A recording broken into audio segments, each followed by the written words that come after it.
Jadi sobat mie goreng, kita akan ngicip-icip makanan yang ada di warung Omah Jati. Ini apa? Ayam ya Mas ya? Ya, Ayam ayam gorengnya kita akan coba. Ada sambal bawangnya, ada lalapannya. Yuk kita coba yuk. Mari kicop kita coba.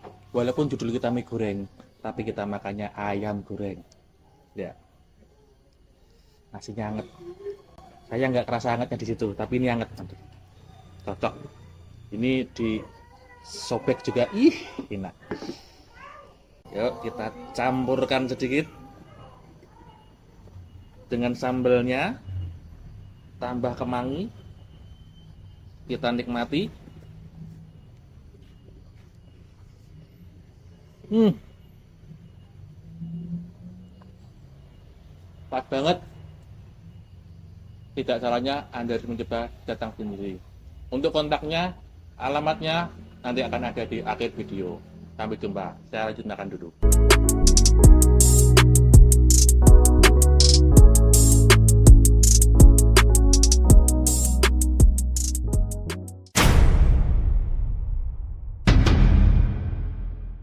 Setiap langkah akan membawa kita ke berbagai pilihan.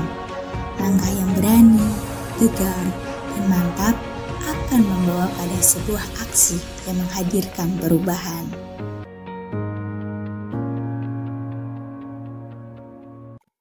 Bagaimana dengan edukasi atau sosialisasi penanganan resiko bencana pada sekolah-sekolah? Harusnya kan kalau di Jepang itu sejak kecil sudah diberi di info itu ya, di Jepang itu sudah sejak kecil sudah dikasih tahu tentang kesiapsiagaan karena negara mereka negara yang rawan gitu ya. Bahkan sampai ada stok makanan yang harus diganti setiap waktu, setiap tahun gitu ya, untuk kesiapsiagaan itu. Nah, sedangkan Indonesia ini apalagi di Salatiga ini ada beberapa tempat yang dalam tanda kutip dianggap aman gitu. Tapi perlukah itu diadakan? Dan apakah sudah ada untuk upaya seperti itu di sekolah, Mas? ya. Kami selama berada di RPRB 2022 November sampai dengan sekarang, terutama di tahun 2023 kemarin, Mas, banyak sekali beberapa sekolah yang sudah kita kunjungi juga. Jadi Luar biasa. mereka mengundang kami untuk sosialisasi terkait bencana. Ada yang gempa bumi, ada yang angin puting beliung. Jadi di Blotongan itu ada salah satu TK, saya lupa namanya, itu ada TK karena mereka merasa di tahun 2016 akhir kemarin ada angin puting beliung, mereka menjadi korban. Dan anak-anak masih ada di situ. Pas kejadian itu karena mereka pada waktu itu sekolahan itu sekolah yang full day. Jadi dari pagi sampai sore nanti yang dijemput anaknya itu dijemput orang tuanya sore jam 4. Nah, kejadian itu start jam 2 jam 3-an kalau nggak salah. Nah, jadi siang itu kejadian mereka guru itu masih ada siswa di situ. Nah, akhirnya mereka minta ada istilahnya pendampingan terkait kesiapsiagaannya di sana. Akhirnya kami sosialisasikan tentang angin puting beliung itu seperti apa, penyelamatannya kayak apa, itu kita simulasikan. Terus di SD Lab pernah ketika kemarin acara apa saya lupa, jadi lab fair atau apa itu, jadi mereka minta kami sosialisasi dan ternyata anak-anak tertarik mereka gitu. Dan selain tertarik itu mereka juga teredukasi harus bagaimana. Akhirnya mereka mengundang kami lagi untuk mensosialisasikan lagi di hari yang lain. Jadi di satu kelas mereka fokus di pelatihan terkait dengan itu. Nah, di beberapa sekolah lain juga ada. Jadi TK ataupun SD itu SMP pun pernah. SMP, jadi satu angkatan sekolahan itu kita simulasikan tentang kebencanaan. Mereka kalau ada gempa harus lari kemana, ketika angin puting beliung harus bagaimana penyelamatannya gitu. Jadi karena gini, ada beberapa hal yang mungkin menarik, Mas. Jadi contoh hal yang selama ini orang diajarkan ketika gempa bumi lari, lindungi kepala, lari. Padahal orang dalam kondisi seperti itu mau berlari menunduk itu kan susah. Nah, paling tidak kan dia harus lari, yang penting kepalanya terlindungi, bebas berlari seperti apa. Tidak harus lari dalam posisi nunduk, karena itu kan bahaya. Nggak lihat di depan, atau mereka yang gini, yang kita lihat ada beberapa sekolahan juga ada yang mereka minta edukasi dari kami, akhirnya kita lihat, oh ada tangga, ada 2 tangga di sekolahan itu di lantai 2. Kami mencoba mengedukasi, kami sarankan untuk kalau bisa anak sekolah itu ketika berangkat naik dari tangga A, turun tangga B, walaupun ketika turun itu lebih jauh. Atau ketika mereka datang harus menuju ke tangga A itu agak jauh. Oke. Yang terdekat di tangga B naiknya. Nah, itu tetap dibiasakan. Karena kalau nanti sudah terbiasa dengan hal seperti itu, orang katanya kan kebiasaan itu sesuatu yang dilakukan berulang-ulang lalu menjadi kebiasaan. Iya. Kebiasaan yang dilakukan terus-menerus akan menjadi sebuah karakter. Iya. Nah, kalau itu sudah tertanam menjadi karakter, itu kan lain, Mas. Contoh, misalnya jenengan ada di rumah, lampu mati. Anda bangun dari tempat tidur, itu kan sudah hafal. Oh, di sini listrik di sini. Oke, ya, betul. Atau jenengan, Ya. oh saya mau ke kamar mandi, lampu mati, saya 3 langkah ke depan, setelah itu ada lorong, belok ke kanan, 4 langkah, setelah itu pintu kamar mandi ada di sebelah kiri. Otomatis gitu. Itu kan? otomatis. Nah, Iya. itu kan sebuah sudah menjadi karakter. Karena betul. setiap hari jenengan lakukan terus. Iya, betul. Nah, itu kalau di sekolahan, di instansi dibiasakan dengan seperti itu akan menjadi sebuah kebiasaan. Nanti ketika terjadi emergensi, orang panik, itu sudah tidak lagi mikir harus lari kemana. Sudah termindset di otak, penting saya keluar itu pasti kalau keluar dari ruangan ini harus beloknya ke kiri atau ke kanan. Kalau itu dilakukan terus. Iya. Nah, terus kami juga mengajarkan ke anak-anak sekolah itu bahwa ketika turun tangga jangan mendorong. Kalau ada temannya jatuh, jangan diinjak-injak, tapi bantu dia berdiri. Gitu. Iya. Nah, jadi itu beberapa contoh penyelamatan yang harus dilakukan oleh teman-teman. Tentunya selain itu juga belajar bagaimana mengenali potensi, resiko. Oke. Terus kita harus mengenali di lingkungan sekitarnya. Kami mengajarkan ke anak-anak juga memiliki tas siaga bencana. Tas siaga bencana isinya apa? Nah, itu.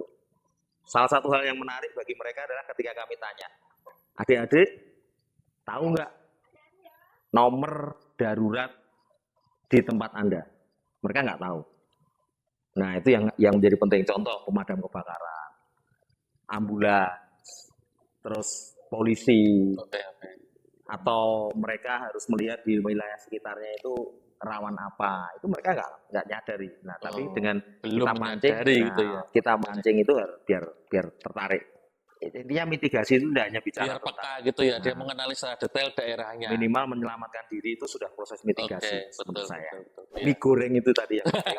Iya, ini cuma demi Solotiko, bukan cuma 1-2 orang aja, tetapi ini tentang apa yang akan menjadi manfaat bagi kita semua. Luar biasa. Tantangannya bagi FPRB, mungkin adanya regenerasi yang terputus atau sekarang generasi muda kurang peka atau lebih asik ke dunia sendiri, atau mungkin masyarakat sekarang sudah paling aman Indonesia Salatiga ini. Itu ada nggak Mas selama ini? Mungkin sebelum FPRB ada, belum ada di FPRB. Ada nggak tantangan bagi dunia seperti ini, dunia penanggulangan bencana seperti ini, dan dunia relawan? Ya, tantangan itu selalu pasti ada, Mas. Terutama kalau kita bicara tentang bencana di Salatiga. Salatiga orang akan cenderung mindsetnya akan bicara bahwa Salatiga aman, ngapain kita harus menyiapkan lebih itu. Jadi bagaimana merubah mindset itu yang menjadi tantangan kami. Yang menjadi tantangan beberapa teman-teman pelaku di bidang kebencanaan.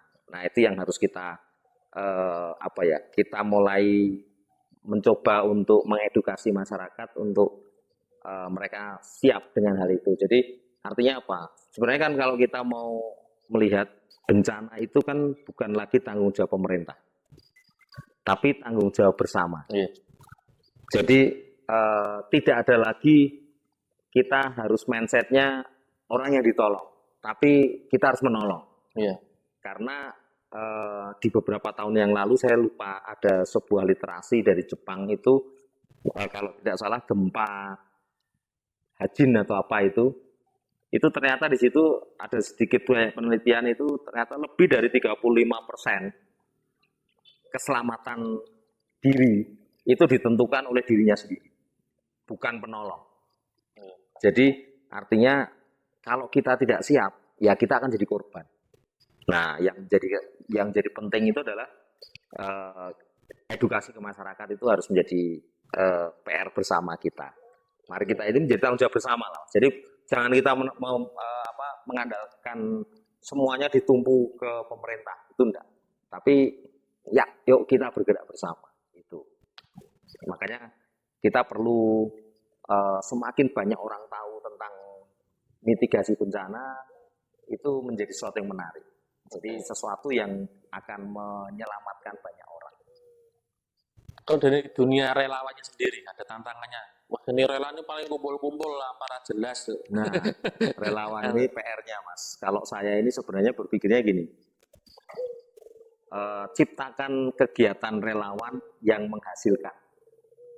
Di situ akan mengikat kerelawanan seseorang. Karena gini, contoh saya, kalau saya aktif di dunia relawan, tentunya kalau saya melupakan kendilnya jomplang ya bubar. Oke. Nah, jadi kalau ini bisa masalah dapur ya. Masalah dapur, logistik keluarga. Nah, jadi karena gini, pengalaman di beberapa kawan-kawan relawan itu, satu, keluarganya hancur gara-gara terlalu eksis di dunia kerelawanan. Tidak memikirkan keluarga. Kedua, pekerjaannya terbengkelai. Nah, itu yang akhirnya mengakibatkan orang itu hidup dari dunia kerelawanan. Nah, nanti efek negatifnya adalah memanfaatkan bantuan untuk kepentingan pribadi. Nah, itu harus kita hindari, Mas. Nah, jadi kalau saya sebenarnya punya mimpi ya, masih bermimpi, itu adalah bagaimana menciptakan sebuah pekerjaan atau sesuatu yang menghasilkan yang juga untuk menghidupi kegiatan relawan. Makanya saya belajar dari HTC, Humanity Training and Consulting, yang kami bangun dari 2008, itu dilalah, Mas. Tim kami itu sebagian besar relawan. Dan tim kami ini sebagian besar tidak menggantungkan hidup dari kegiatan tersebut. Makanya itu, padahal itu ada hasilnya sekarang kalau kita lihat. Jadi outbound kami itu ternyata, training kami itu menghasilkan bagi teman-teman. Nah, tanpa disadari itu sudah menjadi pendapatan untuk mereka. Jadi ketika kita sudah aman secara dapur, secara penghasilan, otomatis kita akan melakukan kegiatan relawan dengan bebas. Nah, harapan kita adalah nanti syukur kalau bisa kita punya sebuah wadah yang gimana untuk itu bisa menghasilkan. Makanya kalau ada kegiatan yang menghasilkan untuk pribadi, juga organisasi. Yang penting sinergi. Itu. Tapi memang kalau kita bekerja di sektor yang kita cintai itu bikin lebih enak sesuai dengan passion itu kayaknya lebih enak gitu ya, apalagi punya passion seperti itu ya, luar biasa. Jadi ada passion, tambah skill juga, tambah teman, tambah jaringan. Nah, ini keren. Ya, memang ada pasar tersendiri bagi mereka yang tidak semua orang akan seperti itu di hidup. Tapi alangkah baiknya jika semua orang yang mempunyai peran masing-masing di bidangnya, kita akan support dari sisi lain. Banyak sisi yang bisa kita pergunakan, banyak sisi yang bisa kita maksimalkan, tapi terutama manfaat itulah yang jangan sampai membuat kita menjadi saling sikut kanan dan kiri. Lalu berikutnya, dalam perkembangannya sampai sekarang ini, FPRB ya sekarang ini, ada nggak peluang di mana setelah melihat potensi Salatiga yang seperti apa, potensi SDM seperti apa, ada nggak peluang itu untuk semakin berkembang atau justru malah semakin menurun, atau malah karena baru aja jadi masih rame-ramenya, nanti berikutnya surut dengan sendirinya gitu. Adakah peluang untuk terus berkembang atau menjadi lebih besar, atau malah justru ya bosan itu aja gitu? FPRB-nya. Peluang sebenarnya gini, Mas. Kalau saya baru mencoba ini dengan kawan-kawan ini adalah gini. Yang pertama adalah dalam pertemuan rutin kami, itu kita mencoba untuk merubah pola. Artinya yang selama ini kita bicara hanya laporan, apa yang dilakukan, kegiatan apa, ke depan harus ngapain, tapi belum terlaksana. Nah, itu kita coba dengan saling sharing. Jadi dari berbagai macam komunitas yang punya kapasitas masing-masing dan yang berbeda-beda, itu nanti akan berbagi materi. Misalnya kita bicara dengan ada kawan dari Tagana. Nanti mungkin Tagana kita mintai bantuan untuk bisa nggak sih mengajarkan kami tentang pengelolaan dapur umum. atau manajemen shelter atau apa. Mungkin dari Palang Merah akan bicara tentang manajemen posko. Jadi pengelolaan itu harus bagaimana, atau mereka punya pasukan banyak di PMR. Nah, nanti bagaimana sih mempertahankan anak-anak itu jadi kok minatnya di situ terus. Nah, terus termasuk ekoenzim, apa fungsinya, terus bagaimana cara membuatnya, PLN. Nah, itu nanti kita harapkan seperti itu. Nah, itu kami akan menjaga ritme itu biar minimal sebelum kita bertindak keluar itu kita punya kapasitas.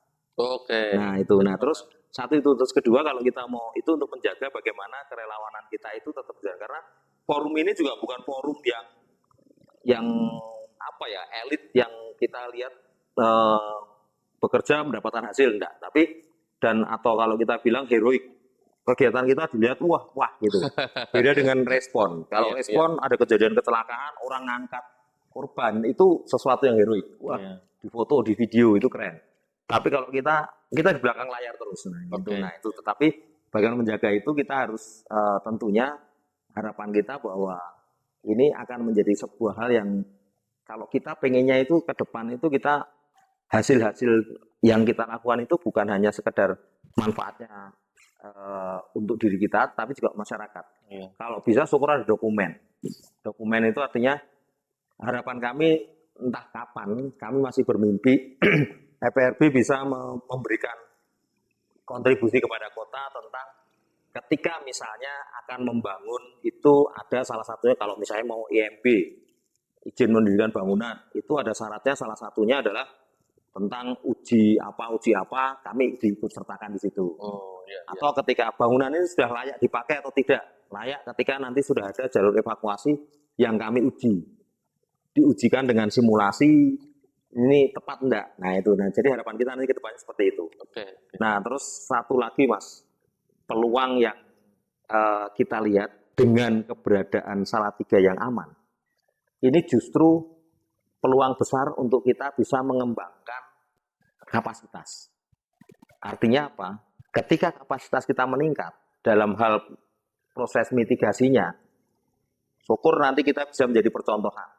Kita akan dipanggil ke beberapa daerah lain yang untuk saling berbagi, yang bisa untuk menjadi bagian di dalam penanganan risiko, pengurangan risiko bencana di tingkat-tingkat yang lain. Jadi itu harapan kita, karena kita punya universitas besar, UKSW, UIN itu kan levelnya juga bukan cuma hanya sekedar kabupaten kota kan, tapi nasional bahkan internasional. Harapan kita nanti itu yang akan kita catat ke sana, Mas. Luar biasa. Jadi masih bermimpi tapi ya kan memang harus dimulai dari mimpi, Pak. Jadi berarti gini, ketika kalau kita nggak punya mimpi, kita nggak punya visi. Jadi kita mau ngapain nih selama ini, kita akan muter-muter di situ saja. Kecuali kalau kita punya mimpi, ada goal, itu ketika kita hidupi di situ, itu akan menjadi kenyataan dan bisa menghasilkan sesuatu yang luar biasa. Jadi ini ya, kita punya mimpi walaupun di sini terlihat seolah-olah aman, tetapi kita punya banyak potensi yang bisa kita kembangkan. Begitu pula dengan gini, Mas. Apakah FPRB juga akan turut serta dalam penanganan pengurangan risiko bencana sosial?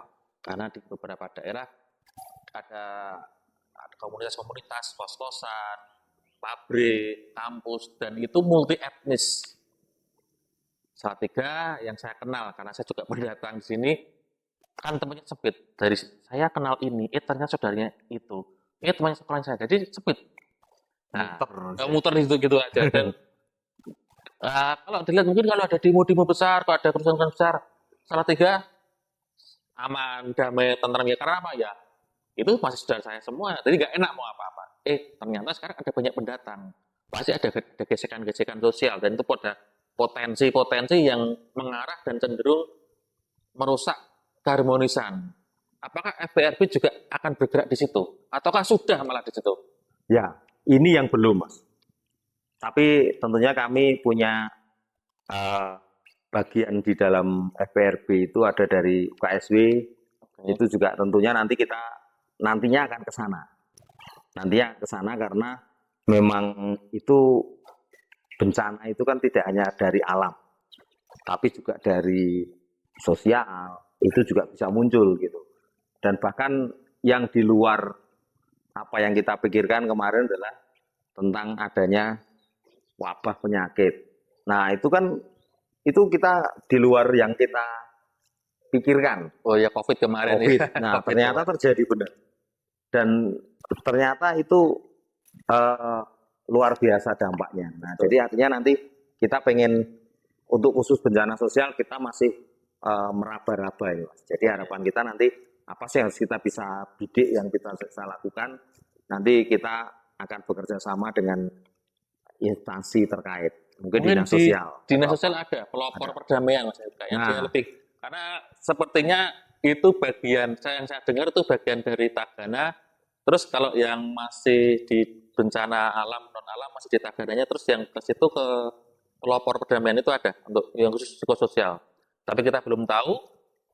Mungkin satu saat kita akan bertanya pada sana, pada dinas sosialnya, apakah bisa digabungkan, disamakan, mari kita bersama-sama bersinergi, saling membantu dengan ini. Karena nggak perlu harus nunggu petugas dinas sosial kan, tapi kita dari sini bisa bisa menindaklanjuti. Misalnya ada, mohon maaf ini ada warga yang mempunyai kelainan jiwa atau ODGJ, tiba-tiba ngamuk, gitu kan.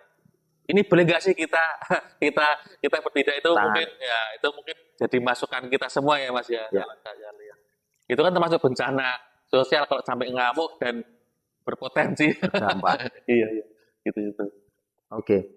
Ya, intinya itu tanggung jawab kita bersama, Mas. Yang terkait dengan yang namanya bencana, terutama kita di khususnya memang di mitigasinya kita. Iya. Jadi artinya ini memang FPRB kita lebih banyak fokusnya di pra. Iya, pernah. Walaupun kalau kita bicara siklus bencana kan pra, kejadian, pasca. Iya, pasti. Balik lagi ke pra lagi. Jadi muter. Iya. Tapi kita nanti kan kita bergerak ke sana. Oke, iya.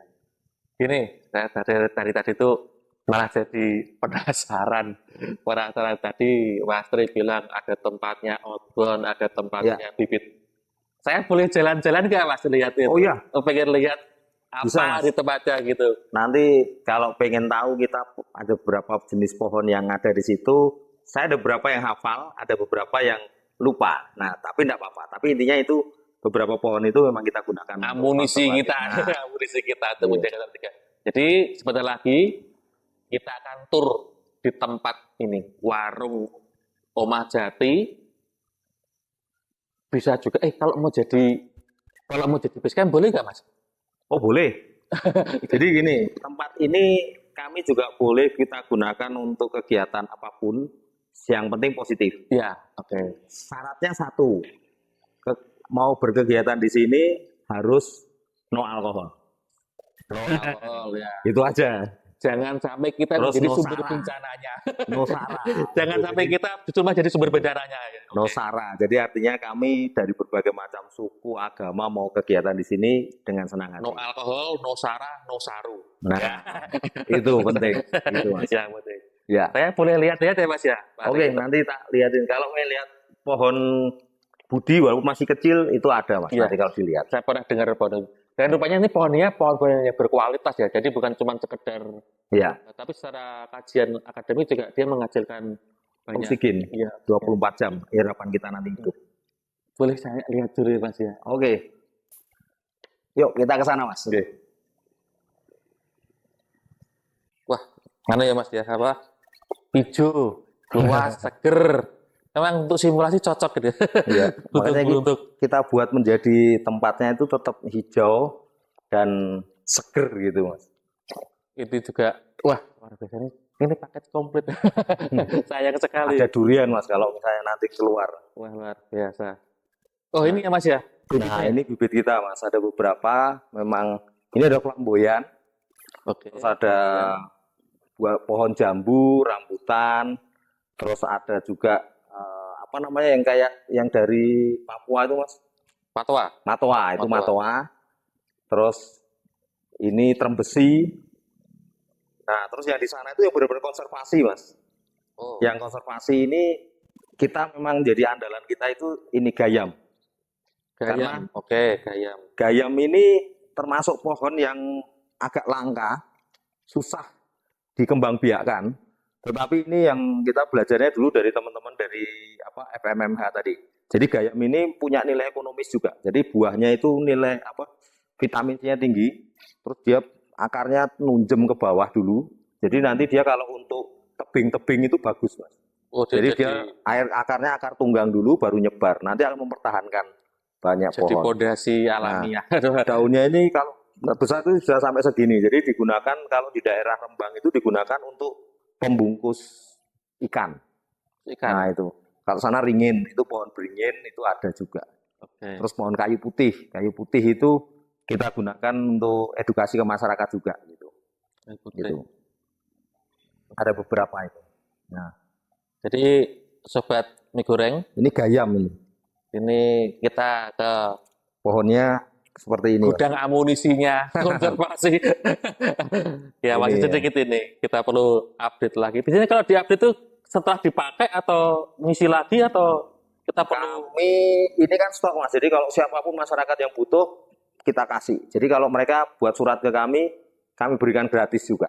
Oh gitu ya. Terus Ada beberapa sekolahan yang waktu sudah bisa diminta gitu bisa. ya. Jadi Karena kami pun juga dapatnya gratis. ya, sobat mie goreng, kalau mau minta silahkan hubungi Selama beliau. stok kita masih ada Ya, ya. selama stok. Ya, Dan selama juga stok bibitnya masih ada. Apa ini? Nah, luar biasa ini. Kalau mau minta bantuan gimana cara mintanya, nanti akan ada kontaknya beliau. Dan kalau mungkin mau ada event nanam di satu Nanam tempat pohon. ya Boleh. bisa tanya sama beliau, sama Mas Ya. Tri dari FRB. Kemarin Mita Pasa, Mapala dari UIN, mereka juga minta support bibit dari kita. Mereka tanam di, saya lupa daerah Suruh atau mana gitu. Oke. Jadi kita punya stok di sini, Ya. jangan lupa ya. Wah, luas ya Mas ya, ini buat simulasi cocok. Ya. Cocok ini. Kalau ada yang pengen tahu bibit pohon yang jadi andalan kami, harapan kita hidup itu adalah pohon budi.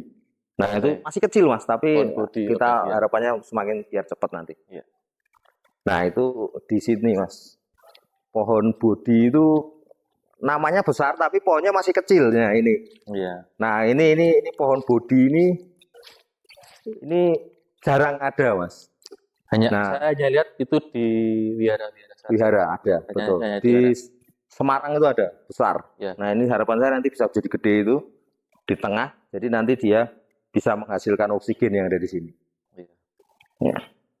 Ini saya dapat dari salah satu relawan senior di Salatiga Peduli namanya Mas Erik. Mas Erik dapat dari temannya dari Mas mana, Erik ya? Mas Erik Gimbal itu dia. Iya. Mas saya minta satu saya tanam ya, saya tanam di sini. Ini sudah 1 tahun, belum ada 1 tahun ini, masih beberapa bulan. Iya, luar biasa ya. Kalau gazebo-nya tadi muat berapa orang, Mas?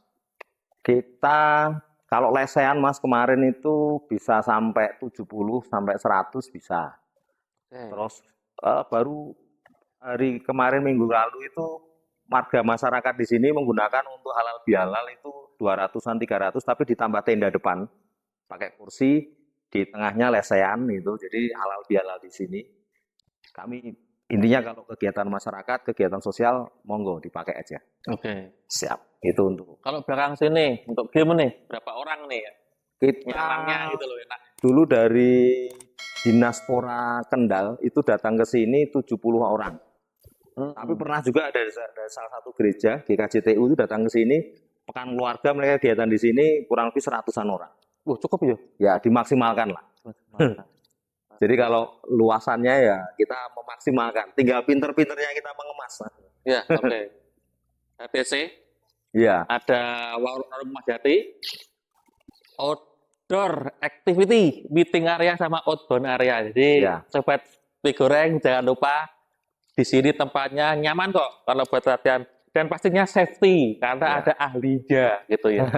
Dengan khawatir. Dan pasti fun karena di sini juga ada ahlinya. Ya. Gitu Nanti ya. kita kolaborasikan lah Mas dengan Siap. Kita akan kolaborasi, bersinergi.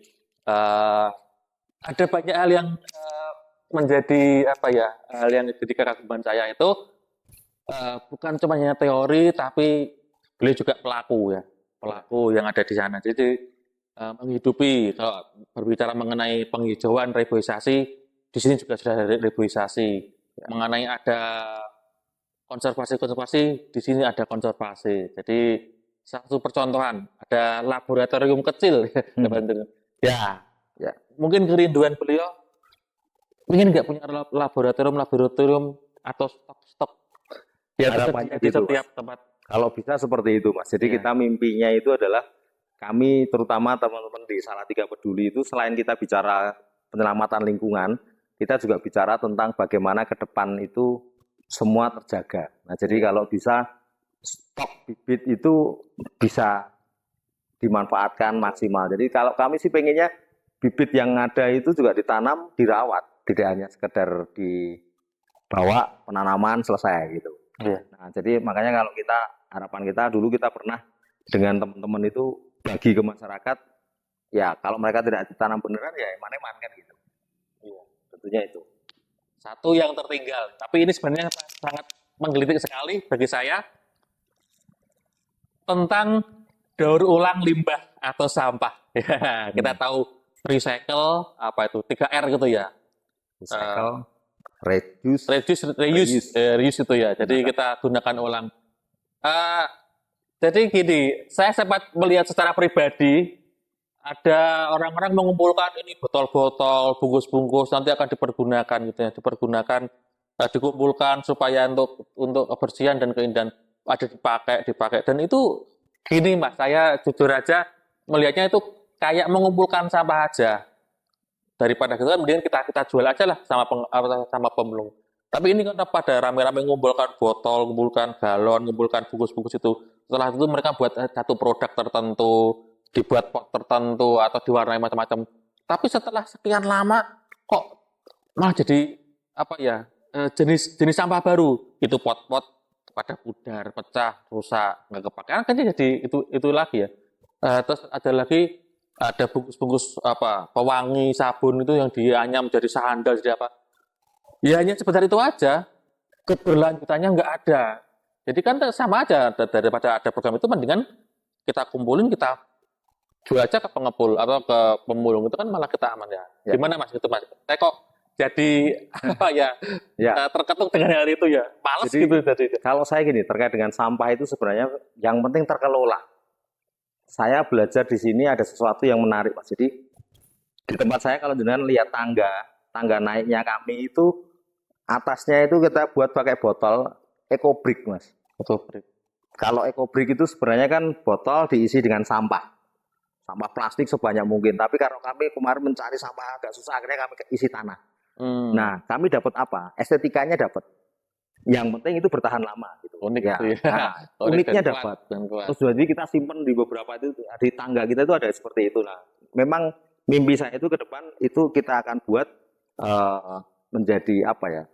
Kalau bisa ornamen yang ada di sini itu memang yang ramah lingkungan. Artinya kalau sampah itu memang daripada mengganggu, kalau bisa dibuat menjadi sesuatu yang menarik ya kenapa tidak? Saya banyak belajar dari banyak kawan-kawan.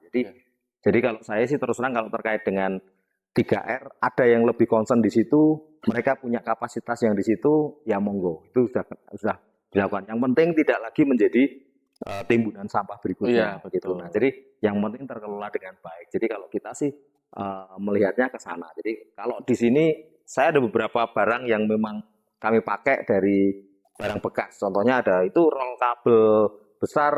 Harap ke depan kami akan buat menjadi meja, tapi belum terlaksana sih Mas. Tapi itu masih sudah kita mencoba kumpulkan di situ. Sudah Jadi, ada intinya itu. konsepnya, tapi belum eksekusi yang lebih. Iya, masih banyak hal yang harus kita lakukan. Iya. Tapi intinya ini Mas, jadi apa yang kami lakukan itu sebenarnya kami belajar juga dari kawan-kawan yang lain. Jadi sinergitas yang ada gitu. Jadi kami lakukan yang kita bisa, lakukan yang kita mampu, itu dulu aja. Kalau kami pada situ dulu. Iya, yang penting lakukan dulu. Nggak perlu bingung, nggak perlu takut, nggak perlu khawatir.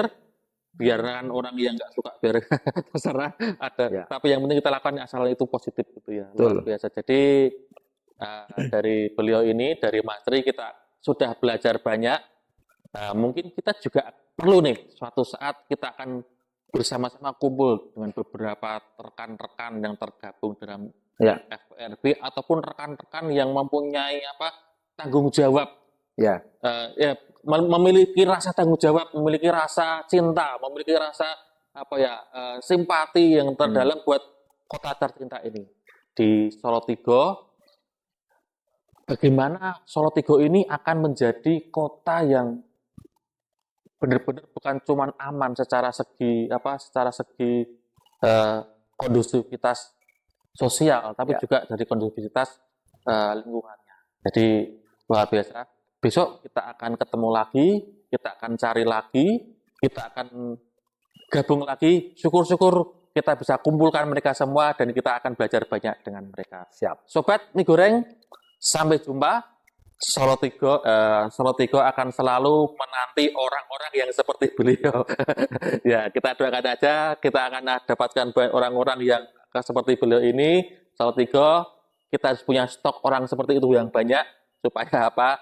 Dengan rasa cintanya, bukan cuma pada alam, tapi juga pada sesamanya, maka Solo Tigo ini akan terus menjadi kota yang aman dan boleh menjadi daerah yang jadi penyangga di tempat lain. Jadi sampai jumpa dalam kesempatan berikutnya. Mie goreng mitigasi Solo Tigo Pesarengan. Sampai jumpa. Terima kasih Mas Tri. Sama-sama, Oke. Mas. Sampai ketemu lagi. Ya.